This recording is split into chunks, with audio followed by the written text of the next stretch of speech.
I'm Michelle, and like a lot of you all, I am partially stuck at home thanks to the zombie apocalypse.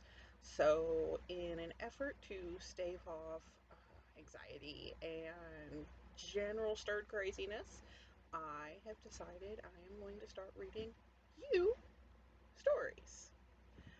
I'm an author and a game designer, among many other things, a general creative type person. Um, and I figured that the best thing was to start with, of course, one of my zombie apocalypse stories. This is from The List, which is available on all major ebook retailers. You can go and you can download it. I leave my stuff cheap because good fiction should be available to everybody. Uh, but you can go download it if you don't want to wait, but I do intend to read the entirety of this novella. So the list is a different kind of zombie apocalypse story. I read a whole lot of zombie books because I was the zombie review editor for MonsterLibrarian.com. Even though I'm not a huge fan of zombies, because the genre seems to get really cliche really quickly. Even though like Night of the Living Dead and everything started out as a metaphor, a lot of people don't really use zombies as a metaphor. I read a whole lot of books, a whole lot of small press by a specific small press, and some were absolutely wonderful, but a lot of them just really were formulaic, and it came down to some random tough guy in a suburban neighborhood all of a sudden has an excuse to kill all kinds of people that he has secretly hated the entire time. And I found that pretty funny and not at all accurate, but hey, it's zombie apocalypse. So I wrote The List, which is a story where instead of the main character having a list of people he wants to go save or people he wants to uh, go check on or places he needs to get to, he just has a list of people he wants to kill. I figured that that was probably more like some of the people that I know, and is probably a little more honest uh, take on the zombie apocalypse as a um, middle-aged male power fantasy. So I'm not sure how much I'm going to get through today, but here we go. Reasons the world went to hell. 1. People stopped giving a damn about each other. 2. And they stopped believing in God and going to church. 3. The gays all got married and now we're being punished. 4. And the zombies. Of all the reasons the world went to hell, the damn zombies were the most obvious. Hard to deny you're in a shit ton of what the fuck when the dead rise to munch on the living. In a way, trashy or actually pretty good, the zombie books and movies have come to look like foreshadowing, like the guy on the street corner with the end is nigh sign. But they were so common. That's probably a nicer way to put it.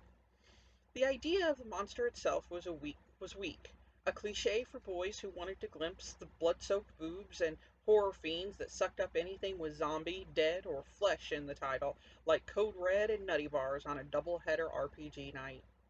Did you know that there are zombies all over the natural world?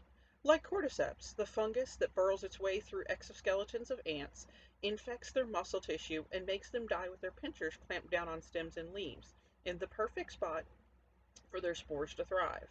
Or Toxoplasma gondii, which makes rats madly seek out their own death, so that the little beastie inside can grow all nice and cozy in a cat's guts. There's a bacteria, too, that can reanimate dead plant cells so that it can continue to feed off the plant. And that's before you get into all those rage virus theories. Seriously, look it up.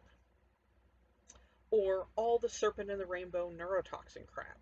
We don't need magic or germ warfare or political conspiracies to bring on the zombie apocalypse. Nature does it all for us. Zombies are as natural as apple pie and high fructose corn syrup. A hell of a lot more natural than the chemicals that pass for convenient dinners in the frozen food section of the grocery store. Can't you just see it? Coolers full of zombies, all in a tidy row. Horrible death and apocalypse, individually packaged for your convenience, now with 20% more mutilation. I asked myself not how could this happen, like some hippie just before his mommy up and gnawed his face off, but how the hell did we not assume this was the natural outcome of life and do some fucking thing about it? I mean, learn to shoot a gun or sharpen a machete or something, you know? But I'm not here to try to analyze why this is happening or come up with a magic cure to the unfucking dead. No, doubt. There are plenty of labs and government D-bags locked away with all the bottled water and frozen McDonald's patties trying to figure all that out. Not me. I'm here to tell you about the list. But before that, you gotta understand something. This isn't necessarily a worse world. I mean, it probably is for the asshats trying to walk through my razor wire or the people who had to watch dear wifey Sue or little Jessica go rotty and rabbit on them. But in a lot of ways, people are more honest today. I mean, you know looking at them whether they want to rape you, steal your supplies, or eat your brains. Chicanery is often hard when your tongue's already rotted out of your mouth, or with a flock of deadies on your ass. When it's not a matter of getting away, but running faster than the flesh bags around you. It's a simpler world. Eat or be eaten. It's an honest world.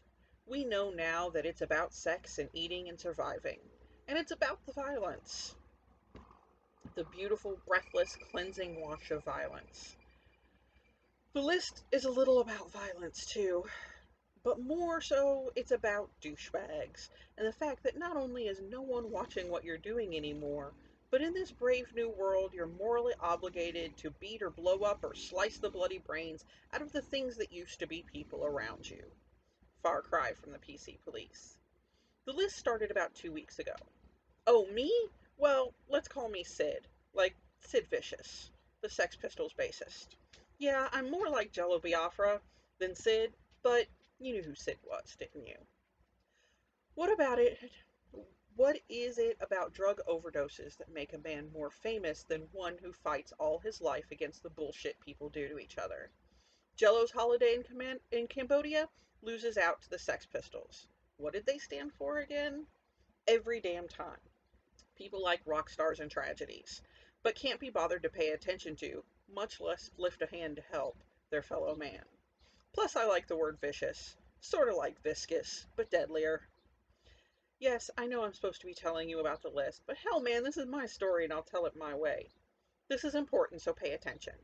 After the shit hit the fan, you know, the zombie uprising, I was living out of the basement apartment in this building in Wasp Central, USA.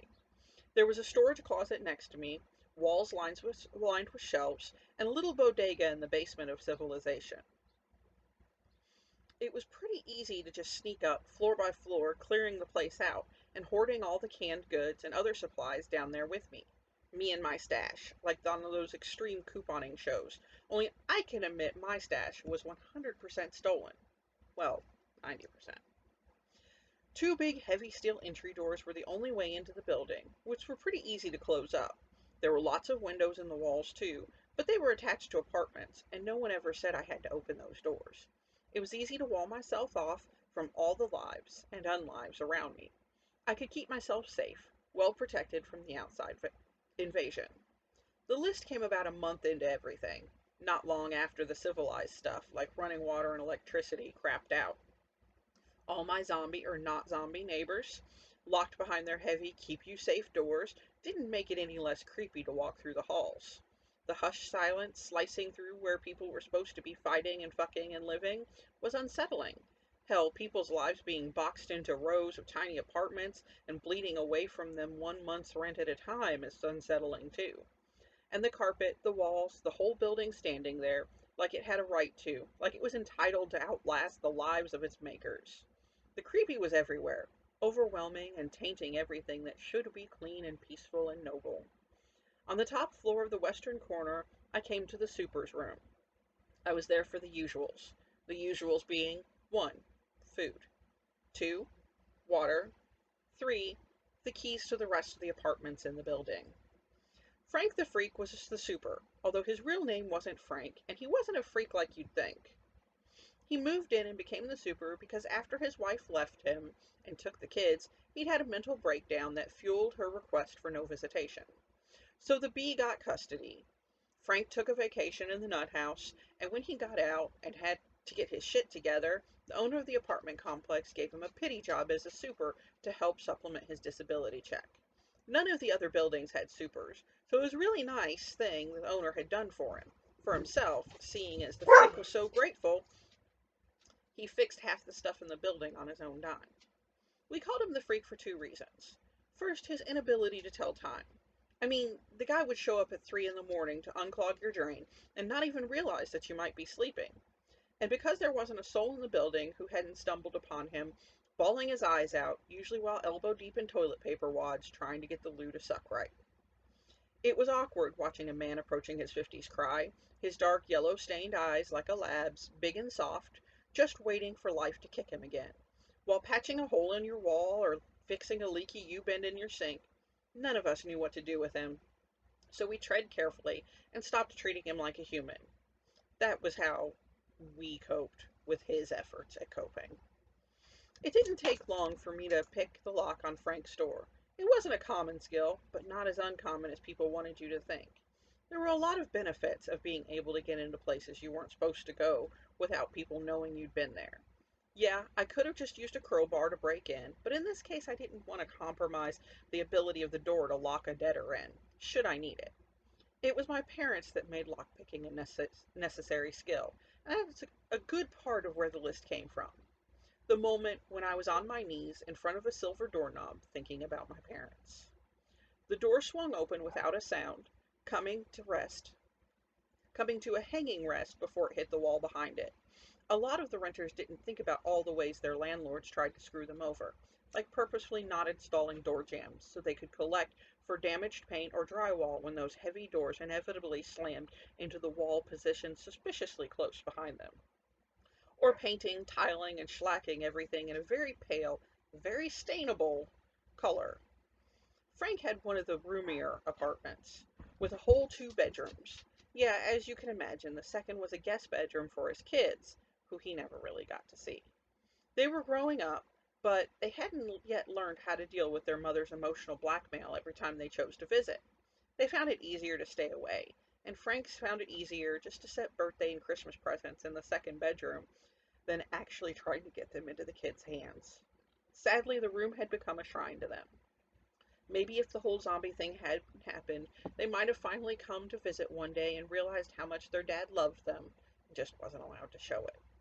Brutal, right? The things parents do to mess up their kids' lives for their own egos and boo-hoo hurt emotions. I mean, it's not like threatening to cut off their penises with pinking shears for wetting the bed, like that would help anything. But definitely scarring in its own way. I didn't want to walk in and find Frank the Freak a zombie, sitting with his face wet, not with tears like it used to be, but with his own rotty juices. He was on his 70s couch, staring at the TV, or maybe those framed pictures above it. A little piece of my stone cold heart broke off. But zombies are zombies, and I didn't want to become one. Before Frank could pull himself off the sagging, sad DAV excuse for a couch and chew my pretty smile off, I buried my camping hatchet in his face and made sure I shorted out his undead brain. It was messy, it was brutal, it was sadly necessary. The one thing I'd figured out was that the brain kept sending signals through the body after the living became the undead, and if you damaged that, the signals got all messed up, and the zombie might still twitch and even crawl, but it couldn't get its shit together enough to really come after you. So I split Frank's head down to the white meat, and made sure to scramble that a bit too, when I looked at him. Gushing, rotting smells and viscous liquid out onto the creamy carpet, another landlord trick, light-colored, low-quality carpet, so you're sure to stain it. I felt a little unstable and teary all on my own. Sorry, Frank, I whispered. Frank the Freak wasn't a bad guy, and he didn't deserve to be on the list, but being a zombie made him a threat, and it was his kid shrine and that moment at his door where I thought of my parents that gave birth to the list. What the list isn't: pretty, noble, or something you want to end up on.